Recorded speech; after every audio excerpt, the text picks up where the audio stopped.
All right, science and the scientific method. So this is the first week lecture.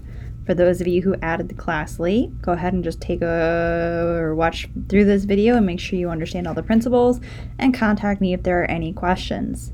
All right, so first off, we have a couple definitions. I don't generally require that you memorize definitions word for word, almost never, in fact, but I want you to be able to explain them in your own words. All right, that's much more important. So science is the process of describing the material universe, meaning the stuff we can see, smell, touch, the stuff we can test, all right, by means of repeatable observations and hypothesis testing. So the most important part of this, of course, is repeatable observations, hypothesis testing. So, repeatable observations. Most of the time when we think of science being repeated, we think of people in a lab, throwing things into test tubes, blowing stuff up, etc., etc., etc. All right, and that is how a lot of science is done. But that's by no means the only way to replicate processes to see observations. All right, there's a common misconception that subjects that cannot be replicated in a laboratory are sometimes unscientific because they can't be repeated. So this is a misconception. For example, T-Rex, the dinosaur. We're not bringing T-Rex back to life anytime soon, right? Jurassic Park has lied to you. We're not doing that. Is studying paleontology then unscientific because we cannot recreate observations like that? No. All right. So we can resample from the physical universe. We can go out and collect more fossils. That is also considered a repeatable observation. So here we have an image of 3 geologists in their natural habitat crawling around in the dirt. All right. And repeatability refers to the observation, not necessarily the processes involved. So scientists can take a look at a skeleton and make observations. And the next scientist can come up and either agree or disagree with those interpretations. Those are repeatable observations. It's not just stuff you can do in a laboratory. All right, now, we've moved on from repeatable observations to the second part, hypothesis testing. Many of you learned hypothesis testing as an educated guess. All right, but it's not really that. It's more of a statement of pattern. All right. So to give an example, let's say you and I pick up a really weird habit of watching squirrels, all right? And we were watching them on USF's campus. And every day we sit outside on one of those benches by a garbage can and we watch the squirrels go in and steal the food out of it, right? We've all seen the USF squirrels do this. And let's say we feel like there's one particular squirrel who only takes Doritos, the chips, all right? And every day we think this squirrel that we call Dan takes these Doritos, takes them right out of the trash can, okay? And so we develop a hypothesis that certain squirrels have chip preferences. That is something we can test, all right? So let's continue on with our journey through hypothesis testing. Hypotheses can't be just anything. First off, they have to be falsifiable. This means we have to be able to find a way to make sure that there's a way to show it's wrong. For example, in our original idea here, we can easily show that squirrels don't have chip preferences. That's easy enough to test. So we have a way to falsify our hypothesis.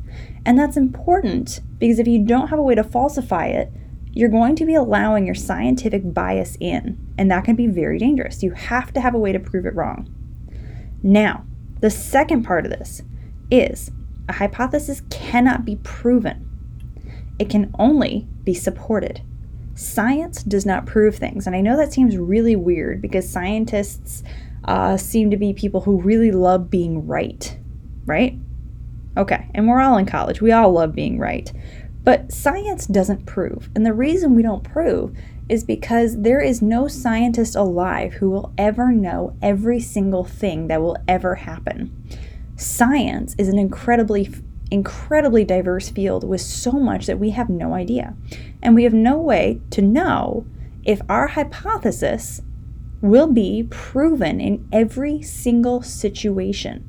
It is highly likely that there will be exceptions to some of our hypotheses. All right? So we support it. The data supports our hypothesis or the data rejects our hypothesis. We can never prove anything. So all those things you see on Facebook where they're like, science has proven this supplement will cure your top 87 ailments. No, Science doesn't prove anything. You should be skeptical of anything that claims to prove or science proves anything. All right? If we cannot falsify our hypotheses, they're not actually hypotheses. They're considered speculation. And the silly example we have right here is invisible aliens misplaced my car keys.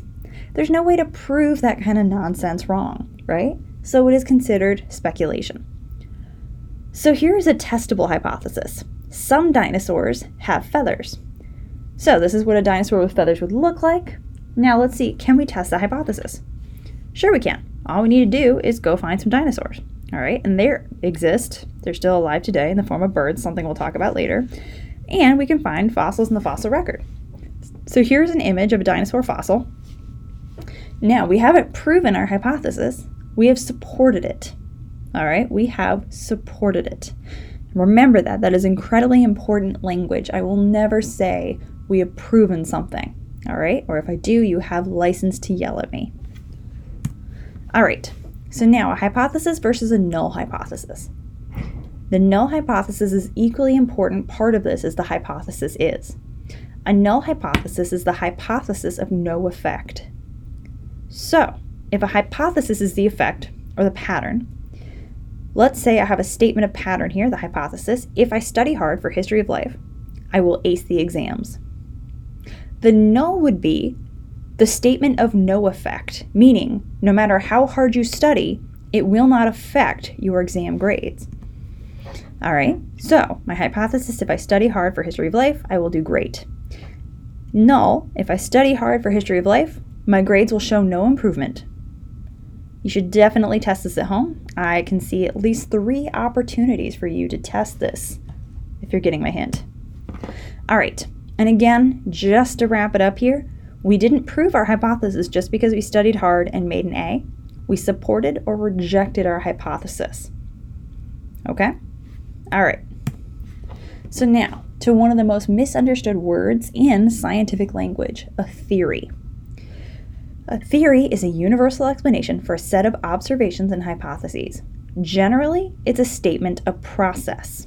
All right? So a hypothesis is a statement of pattern. A theory is a statement of process. All right? Now, is a scientific law more supported by data than a theory? Obviously, it's not going to be very helpful for you to raise your hands because I cannot see you and you cannot see me. But I'll tell you this now. A scientific law is equally supported by data than a theory. Laws and theories are backed by an equal amount of support. They're not proven. They are very well supported. Neither one is more supported than the other. Wouldn't this be a good test question? Hopefully you're seeing the hint here. So many people use the phrase just a theory. All right, you may say that about evolution. You may say that about climate change. You may say that about the theory of gravity. All right, but that phrase doesn't make sense to a scientist. A theory means something very specific to a scientist. It means something that has been shown to be supported by hundreds of thousands, possibly millions of scientific tests. All right, they are still subjected to scientific protocol and they are reevaluated with new evidence. But they have been supported to the point where it is unlikely that it is not scientific truth. Now, what is the difference between a law and a theory then? Why do we have these words? So a law is a description of an observed phenomenon. So to put this simply, a law is like the how something is happening. A theory, on the other hand, is the why. So a law is how, a theory is why. For example, if I leave an incredibly rare geology textbook, first edition signed by the author, incredibly valuable, right? Let's say I leave it on the back seat of my car. So let's say someone steals it. If someone breaks in my window, I know how they broke in, all right? If someone managed to get into my car without breaking a window, but they took the book, I would know why they broke in to take the incredibly rare book, but I may not know how, all right? So let's go through an example of law versus theory.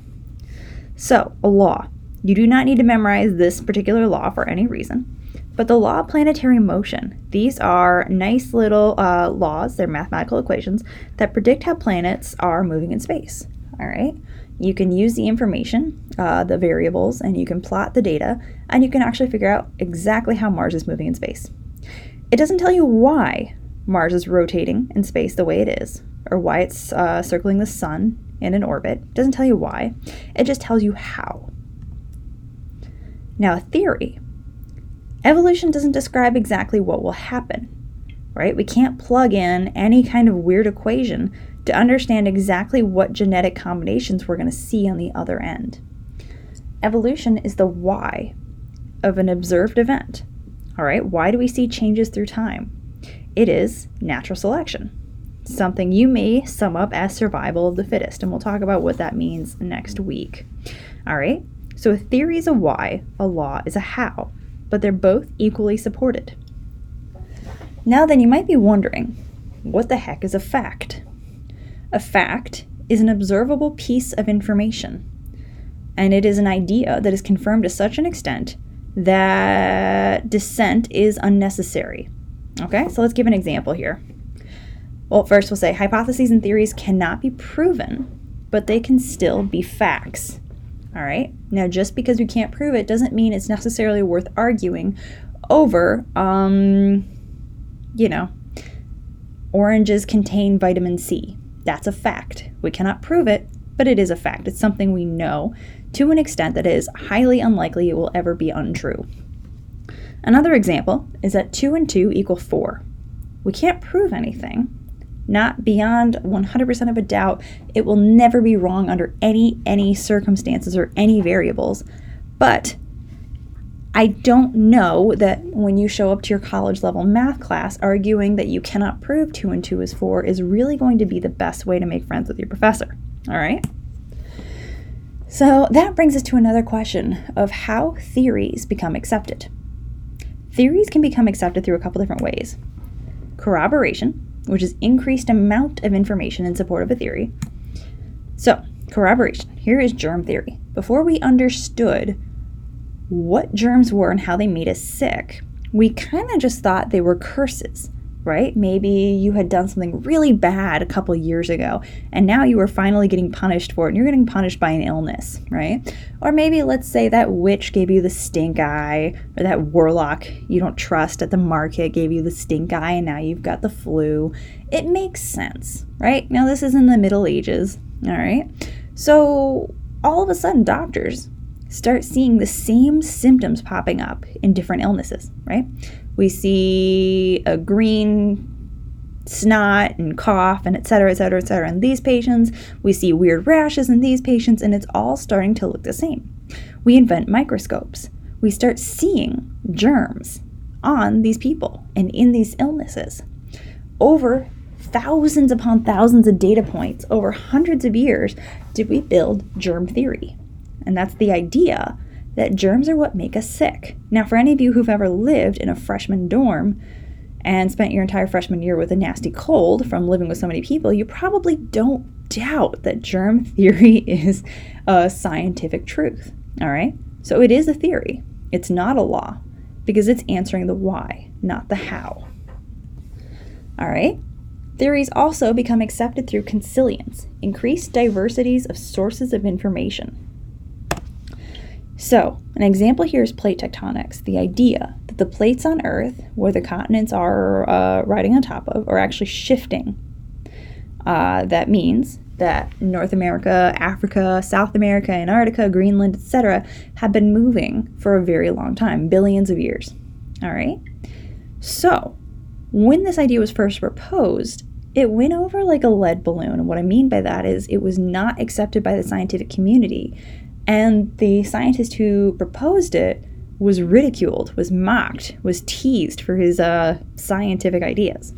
But it wasn't until we started finding lines of evidence all over the place that we started to accept it. So we started to find fossil evidence, large animals or even small plants that lived on multiple continents, that we found them in South America, Asia, etc. And there was no way for them to cross large swaths of water. So the land must have been connected. We see rock formations that match up where the continents used to be connected. Sonar evidence, so looking at the sea floor to see that the sea floor is actually spreading and changing. And finally, radiometric dating. And that's something we'll talk about a little bit later, but we can actually figure out the ages of certain rocks and certain parts of the sea floor, and we can match it all up like a fancy jigsaw puzzle. And that's going to lead us to overturning ideas or theories. This is called a paradigm shift, all right? And they occur when we have a simpler explanation is found. This is called parsimony in science word, but you may have heard of it as Occam's razor. The simplest explanation is usually the best. Or we find an increasing number of observations that are actually inconsistent with the theory that has been, what's the word I'm looking for? With the theory that's currently in place. There we go. So here is a paradigm shift, a very famous one. Ptolemaic geocentrism, meaning the Earth is the center of our solar system. All right? So the sun rotates around us, as do all the other planets. And this was considered scientific fact for a really long time. Hundreds of years. Thousands possibly. All right? So until one day, Copernicus, a very famous scientist, said, you know what, I've been looking here with my telescope and I've been doing some math, and frankly, I don't think this is what's happening. I think it looks more like this. Heliocentrism. Helio means sun, centrism means center. Just like geo means earth, centrism means center. Heliocentrism literally means sun is the center.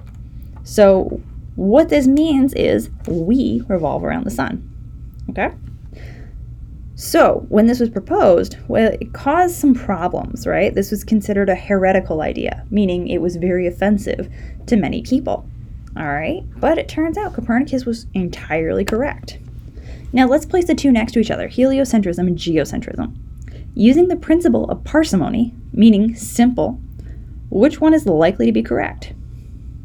Heliocentrism, right? Geocentrism just looks downright terrifying, right? We've got at least 3 planets heading straight for us. All right, so now, science. It relies on 2 major principles. One is the scientific method, and one is publication and peer review. All right, so the scientific method is likely something you're familiar with, but if it's not, that's okay.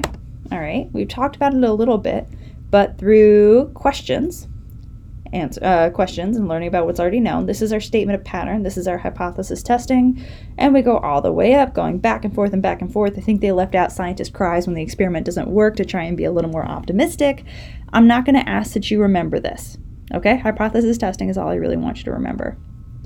But publication and peer review is incredibly important as well. So first, scientific communication or scientific findings must be communicated. You might be wondering why there's an image of Jurassic Park 3's Spinosaurus on here. Well, there's an incredibly important reason. This dinosaur was based off of this set of vertebrae. That's it. This was the only known Spinosaurus for over 100 years. All right, it was found by Stromer in the early 1900s, and it was reposited, in a museum where all fossils have to be put. If they're published, you have to put it in a museum. All right, so that way other people can see it. It was put in a museum in Germany, Berlin specifically. And in 1945, large parts of the Berlin Museum were actually destroyed. So this fossil right here that you're looking at does not exist. And it hasn't existed for 80 years or so, just about. So if this photo had never been taken, if Stromer had never published this paper, Jurassic Park 3 would never have been the same. Think about that, right? Terrifying. So now, scientific communication, showing images and writing up your work is only half the battle. Now we need to peer review it. And what this means is you have scientists, your colleagues, actually reading your work, and they tell you if it's good or bad, essentially. So let's go through how this actually works. So an author submits a manuscript, a paper, for review. I've done this many times. All right, so you write up a paper. It can take you years to write this paper. My last one took me 2 or 3 years to make perfect and beautiful. And then you send it out into the world, much like sending your kid off to college, and you really hope no one's going to be mean to your paper. But unfortunately, sometimes it happens.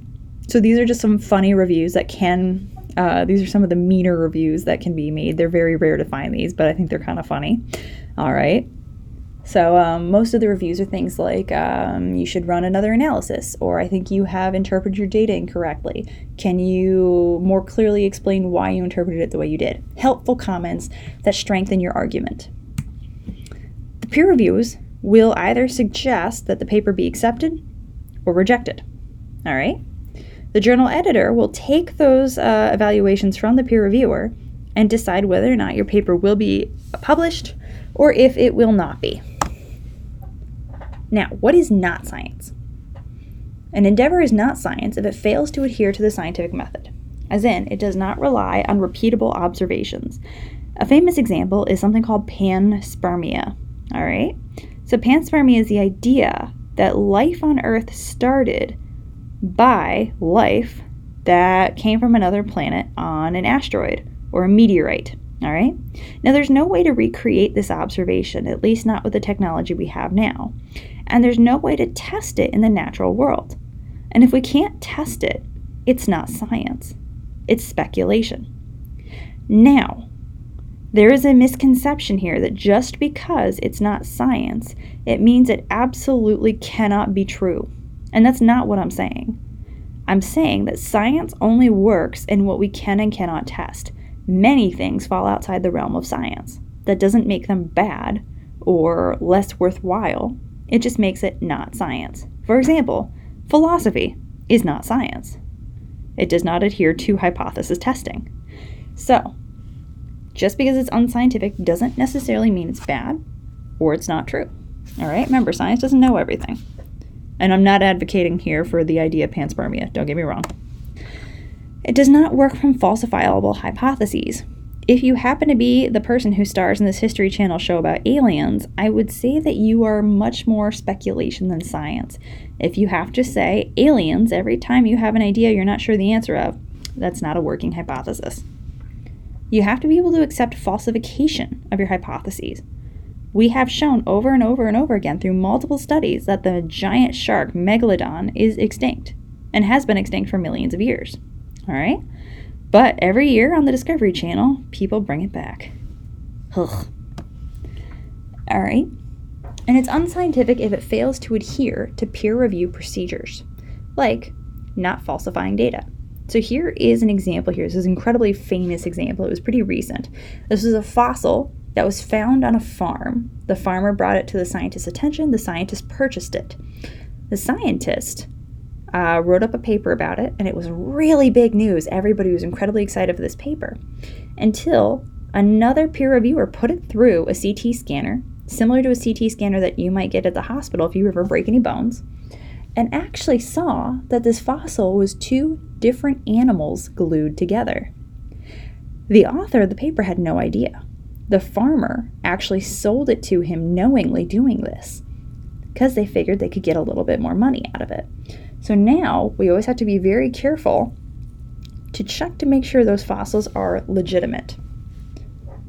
So, the strengths of the scientific process. There are quite a few of them. First off is the predictive power of science. For example, the larger group that snakes belong to are something called tetrapods. Tetra means 4, pod means feet. Literally means 4 feet. So it belongs to the same group as most other vertebrates, land vertebrates, all right? So things like lizards and bunnies and humans, right? Remember, we have 2 hands, 2 feet. That's actually 4 feet right there. So if everything is descended from a common ancestor and snakes belong to the tetrapods, it should be that snakes at one point in time had legs. But do they? Do snakes have legs? Snakes do have legs. They're itty bitty, but many of them actually do have legs. And many fossil snakes have large legs, just like that picture right there with the arrow. All right? So the strength of science is the predictive power that it has. Another is the inevitability of ideas. This means that if a scientific idea is true, it holds validity, then one person will not be the only person to come up with it. Multiple people will come up with it. An example of this here is Charles Darwin, the author of the theory of evolution by natural selection. However, at the same time that Darwin was developing his theory, Alfred Russel Wallace, who was in a completely different part of the world, developed the same idea. And in fact, they published on it together. We'll learn more about that next week. The next one is there's no reliance on precedent. And what that means is just because someone is really smart or really well established, like Georges Cuvier, an incredibly famous French scientist, it doesn't mean they are correct. All right? So just because somebody suggests something that's incredibly smart and has had great ideas in the past, doesn't mean they're right every time. For example, Georges Cuvier thought that the Grand Canyon, shown here in the bottom left, was created by something called catastrophism, meaning a terrible event that happened very quickly. But we now know that that's wrong. The Grand Canyon was actually formed by slow, natural processes.